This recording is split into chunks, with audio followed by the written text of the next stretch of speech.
So when he had received food, he was strengthened. Then Saul spent some days with the disciples at Damascus. Immediately he preached the Christ in the synagogues, that he is the Son of God. Then all who heard him were amazed and said, "Is this not the one who destroyed those who called on the name in Jerusalem, and has come here for that purpose, so that he might bring them bound to the chief priests?" But Saul increased all the more in strength and confounded the Jews who dwelt in Damascus, proving that this Jesus is the Christ.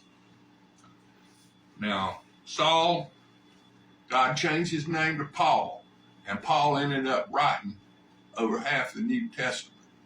He was a chosen vessel, and he was to send message before the Gentiles, the kings, and the children of Israel. So Saul preached to everybody, changed his name to Paul.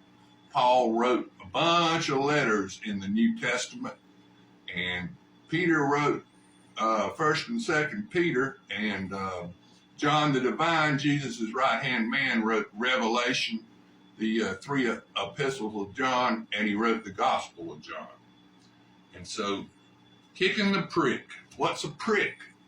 If you got a stick with a prick on it, that's how you do cows. You move cows and hogs and sheep and goats and whatever you got in a pen, you move them around with a prick on your stick.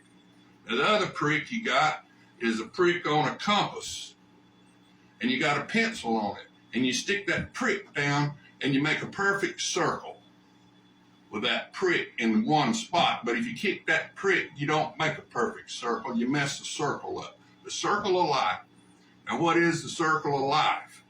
Okay, when we first came in the first earth age, the first eon, the first period of time, Satan overthrow.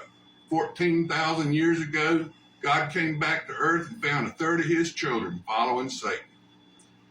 And boy, God ended the earth age. He got hot. He shook the earth and the firmament came crashing into the ocean.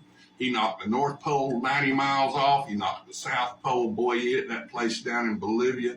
He hit that thing, knocked the South Pole 1,000 miles off rotation. Rotation north and magnetic north are not the same. But God's going to rejuvenate the earth. If you read in Revelation 20, 21, and 22, the last 3 chapters of the Bible, you're going to find out after the great white throne judgment, God's going to rejuvenate the earth, and probably, most likely, old Bigfoot, Saber-Tooth, and Big Bad Wolf going to go back into